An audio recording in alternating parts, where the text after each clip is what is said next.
सबसे पहले आपको बताएं, खैबर पख्तूनख्वा असम्बली के इजलास में आज मखसूस नशिस्तों पर मुंतखब 25 अरकान हल्फ ना उठा सके। इजलास शुरू होते ही कोरम की निशानदेही स्पीकर बाबर सलीम स्वाति ने इजलास 24 जुलाई दोपहर 2 बजे तक मुलतवी कर दिया। मखसूस नशिस्तों पर हलफ बर्दारी के लिए अपोजिशन वाले पेशावर हाई कोर्ट पहुंच गए और फैसला आ गया।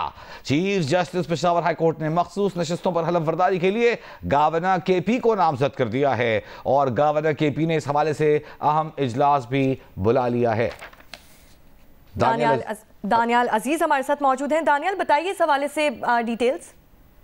देखिए जी, इस हवाले से पेशावर हाई कोर्ट ने एलामिया भी जारी कर दिया जिसमें बताया गया है कि मखसूस नशिस्तों पर जो मुंतखब अरकान हैं उनसे हल्फ लेने के लिए गवर्नर खैबर पख्तूनख्वा को chief justice Peshawar high court ने नामजद किया है और उसमें जो गवर्नर खैबर पख्तूनख्वा है उनको डायरेक्शन दिए गए हैं कि हल्फ बर्दारी तकरीब जो है वो यकीनी बनाए। इस तरह सेक्रेटरी खैबर पख्तूनख्वा असम्बली को भी हिदायत जारी किए गए हैं पेशावर हाई कोर्ट की जानिब से। जो एलामिया जारी किया गया है उसमें कहा गया है कि सेक्रेटरी खैबर पख्तूनख्वा भी यकीनी बनाए कि जो मखसूस अरकान है, मुंतखब अरकान है, वो हल्फ बर्दारी तकरीब उनकी हो और फिर उनके दस्तखत जो है वो यकीनी बनाए जाए और उसमें उनकी मुआवनत की जाए। आज खैबर पख्तूनख्वा असम्बली इजलास सुबह 9 बजे तलब किया गया था जिसमें मुंतखब अरकान ने हल्फ उठाना था, लेकिन चूंकि PTI के अरकान ने जो इजलास है उससे बाइकाट किया और उनका कहना था कि हम जो मखसूस मुंतखब अरकान है उनको हल्फ उठाने नहीं देंगे, जिसमें शेर अली अफरीदी जो है रुकन सूबाई असम्बली वो उठ गए। उन्होंने कोरम की निशानदेही की जिस पर स्पीकर खैबर पख्तूनख्वा असम्बली ने इजलास मुलतवी कर दिया। जो मुंतखब अरकान थे उन्होंने फ्लोर पर स्पीकर डाइस का घेराव किया और उन्होंने एहतजाज किया और स्पीकर गिरदी नामंजूर के नारे लगाए। फिर बाद में जो मुंतखब अरकान थे उन्होंने रजिस्ट्रार पेशावर हाई कोर्ट के साथ दरख्वास्त जमा की और उसमें इस्तदा की गई कि chief justice Peshawar high court के पास इख्तियार है कि वो किसी को भी नामजद कर सकते हैं हल्फ बर्दारी के लिए। पेशावर हाई कोर्ट ने एलामिया जारी कर दिया और गवर्नर को नामजद कर दिया और इलेक्शन कमीशन ने भी इस हवाले से एलामिया जारी कर दिया जिसमें कहा गया कि कल सुबह 9 बजे गवर्नर खैबर पख्तूनख्वा में या गवर्नर हाउस में मुंतखब जो अरकान है। बहुत शुक्रिया दानियाल, आपने हमें तफसीलात दी। और गवर्नर हाउस में हलफ बर्दारी से मुतालिक अहम इजलास हुआ और बताया गया है कि मुशावरत से फैसला किया गया। दूसरी जानिब बता रहे थे दानियाल अजीज के कल सुबह 9 बजे गवर्नर हाउस में ओथ के लिए हलफ उठाने के लिए इलेक्शन कमीशन ने मुरासला जारी कर दिया है। नादिया सुबह हमारे साथ मौजूद है, उनसे बात कर लेते हैं। जी नादिया, बताइए, गवर्नर हाउस में हल्फ बर्दारी से मुतालिक इजलास जारी है? देखिए ये इजलास तो जारी है और इस वक्त चूँकि खैबर पख्तूनख्वा पेशावर समेत खैबर पख्तूनख्वा में खूब कड़ाके की गर्मी पड़ रही है और यहाँ जो पेशावर में भी जो सियासी टेम्परेचर बहुत ऊपर जा चुका है और मुख्तलिफ जो अपोजिशन जमातें हैं आज उनको उनकी रिजर्व सीट पे जो हल्फ बर्दारी के नहीं हो सकी और इजलास मुलतवी किया गया, तो उस पर गवर्नर हाउस में एक इजलास अभी हो रहा है जिसमें मुशावरत की जा रही है। एक तो इलेक्शन कमीशन की तरफ से एक नोटिफिकेशन भी जारी होगी, प्रेस रिलीज आई है जिसके मुताबिक कल 9 बजे गवर्नर हाउस में हल्फ बर्दारी की तकरीब होगी। तो हम उससे बढ़कर ये जो हल्फ लेने वाले जो लोग हैं वो ज्यादातर जो अरकान हैं वो गवर्नर हाउस में मौजूद है और इजलास में इस वक्त मामला तय पा रहा है कि किस तरह कल सेनेट इलेक्शन में वो हिस्सा लेंगे और ये भी तय पाया है कि जब सेनेट इलेक्शन के लिए जाएंगे तो ये एक साथ ही। बहुत शुक्रिया नादिया सुबही, आपका अहम खबर आप हमें दे रही थी। एक और अहम खबर शामिल करें। वज़ीर आला खैबर पख्तूनख्वा आरिफ अमीन गनापुर ने कहा है कि नाराज पार्टी उम्मीदवारों के इलेक्शन लड़ने के बावजूद हुकूमत माहिदे की पासदारी करेगी। हॉर्स ट्रेडिंग का रास्ता रोकने के लिए ऑपोजिशन से माहिदा किया है।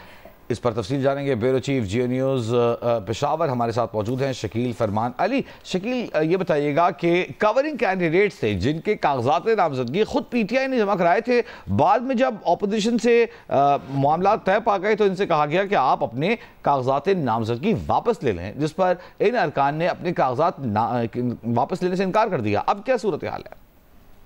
देखें, सूरत हाल यही है कि इन्हीं नाराज उम्मीदवारों की वजह से जो है कल जो है सेनेट के इलेक्शन होंगे और एक अहम बात जो डेवलपमेंट हुई है वो ये हुई है कि मुआहदे की तस्दीक की है अपोजिशन के साथ और हुकूमती सतह पर वज़ीर आला खैबर पख्तूनख्वा आरिफ अमीन गंडापुर साहब ने इस बात की तस्दीक की है कि हमारा मुआहदा हुआ है और वो इंटैक्ट है और मुआहदे के तहत हुकूमत को 6 और अपोजिशन को 5 नशिस्तें मिलेंगी और नाराज पार्टी उम्मीदवारों के इलेक्शन लड़ने के बावजूद हुकूमत मुआहदे की पासदारी करेगी और ये ऐसा जो है हॉर्स ट्रेडिंग का रास्ता रोकने के लिए अपोजिशन से मुआहदा किया गया है। सेनेट के लिए तमाम जो है पार्टी के तमाम उम्मीदवारों की की सिलेक्शन बानी पीटीआई ने किया है और बानी पीटीआई ने जिन 6 उम्मीदवारों के फहरिस्त की मंजूरी दी है वही पार्टी के उम्मीदवारों के और नाराज उम्मीदवारों के बारे में उनका कहना था कि मेरे लिए ये फैसला मेरा या पार्टी का नहीं है बल्कि बानी पीटीआई का फैसला है, तो उनको इसका जो है पासदारी करनी चाहिए। ऐसा नहीं हो सकता कि मेरा नाम आए तो ठीक है और आपका नाम आए तो वो गलत है। एक अहम जो बात उन्होंने की है वो ये बताया कि इस मुआहदे से पहले भी जो है अपोजिशन के साथ एक मुआहदा हो चुका है। उस वक्त जो है मखसूस नशिस्तों से पहले 8 नशिस्तें जो है उस वक्त जो मुआहदा उसके तहत हुकूमत को जानी थी और 3 जो है। ठीक है शकील, ये बताइएगा आप मुख्तसरन ये कह सकते हैं कि कल पीटीआई, नून लीग, पीपल्स पार्टी, JUIF मिलकर नाराज अरकान से मुकाबला करेंगे? जी बिल्कुल, ठीक है, बहुत शुक्रिया, बहुत शुक्रिया। शकील फरमानी, ब्यूरो चीफ जियो न्यूज़ पेशावर हमारे साथ मौजूद थे। तर्जुमान इलेक्शन कमीशन का कहना है कि आज KP असम्बली में खवातीन और अक़लियती नशिस्तों के मुंतखब अरकान ने ओहदे का हल्फ नहीं लिया। इलेक्शन कमीशन ने चीफ जस्टिस हाई कोर्ट को एक मुरासला इरसाल किया था। अब गवर्नर खैबर पख्तूनख्वा कल सुबह 9 बजे मखसूस नशिस्तों का हल्फ लेंगे। नौशीन तफसील बताइएगा, हमारे साथ नौशीन यूसुफ मौजूद है, नुमाइंदा जियो न्यूज़। जी बिल्कुल, इलेक्शन कमीशन ने कहा है कि कल उन्होंने वक्त नहीं दिया। उन्होंने कहा वक्त जो है वो गवर्नर खैबर पख्तूनख्वा खुद देंगे कि वो किस वक्त जो है ओहदे का हल्फ लेंगे इलेक्शन जो नए 9 मुंतखब अरकान है उनसे हल्फ बर्दारी का। जबकि इलेक्शन कमीशन के तर्जुमान ने कहा है कि मखसूस नशिस्तों में मुंतखब अरकान जो है उनकी हल्फ बर्दारी और सेनेट के इलेक्शन के लिए IG Khyber Pakhtunkhwa, chief secretary और IG सेंट्रल कॉन्स्टेबलरी को फूल सिक्योरिटी इंतजाम के हवाले से हिदायत कर दी है ताकि किसी भी नाखुशगवार वाक़े से जो है वो बचा जा सके। बहुत शुक्रिया नौशीन यूसुफ आपका। बराह रास्त आपको लिए चले मेयर कराची मुर्तज़ा वहाब मीडिया से गुफ्तगू करें।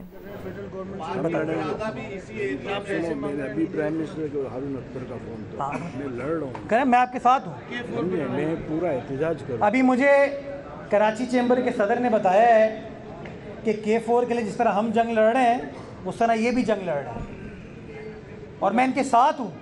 मैं तो एक और चीज़ में इनके साथ हूँ, जो एक्सपोर्ट डेवलपमेंट फंड है उसके पैसे पता नहीं आखिरी बार कराची शहर में कब लगे थे। 54% पाकिस्तान की जो एक्सपोर्ट है ना वो कराची शहर से आती है, 54%। इनके लोग आते हैं मीटिंग करके चले आते हैं हमारे पास। इट्स अबाउट टाइम, हम लोग इस शहर की हक तलफी नहीं होने देंगे।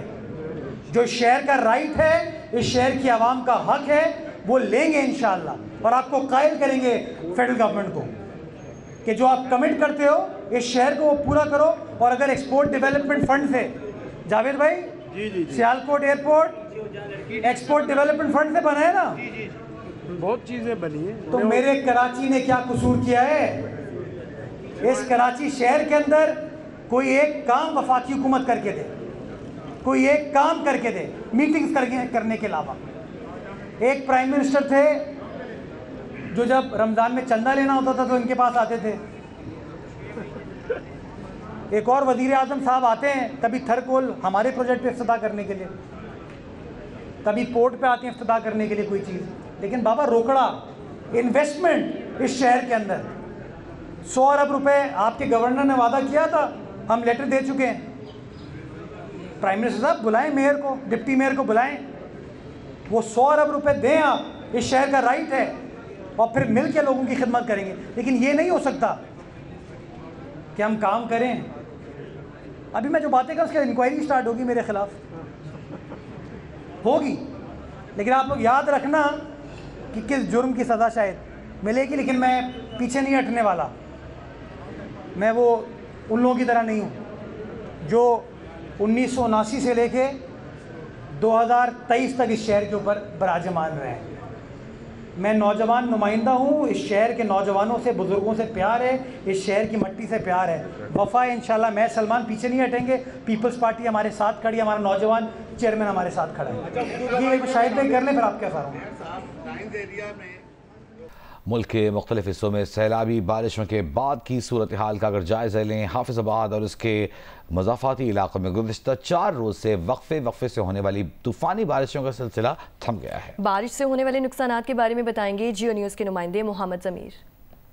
सैलाब नहीं, हाफजाबाद में 4 रोज की बारिश ने तबाही मचा दी। कोट सरवर, कसेसी, सांबल, कालेकी, अदोकी, कानवा वाली और पिंडी भटिया तहसील के मुतादिद देहात मुतासर हुए। तैयार फसलें तबाह हो गयी। कई सड़कों के हिस्से भी पानी में बह गए। मुतादिद मकानात और दीवारें गिर गयी। दर्जनों मवेशी हलाक हो गए। करंट लगने और डूबने से 4 अफराद जान की बाजी हार गए। मुतासरा देहातों में अब तक पानी जमा है। न सिर्फ मुतासरीन के लिए बल्कि उनके मवेशियों के लिए भी तकलीफ का बाइस बना हुआ है। साडा पिंड फना हो गया, गरीब अमीर फना हो गए ने। सारे फसल खत्म, जितने बा मुँह करो दे थानू पानी इत्थे इत्थे आवेदा कि नहीं थान तारू आवेदा। मकान जी ढह गए ने तो कोई किसी इमदाद ने की। बेवा बीबियां बारिश दी वजह तो पानी आ गया सी तो लक लक पानी खलो गया सी। तमाम साडे गाँव दे जेड़े मकानात ने वो डुबे पे ने और कुछ खस्ताहाल भी होए पे ने, गिर रहे ने।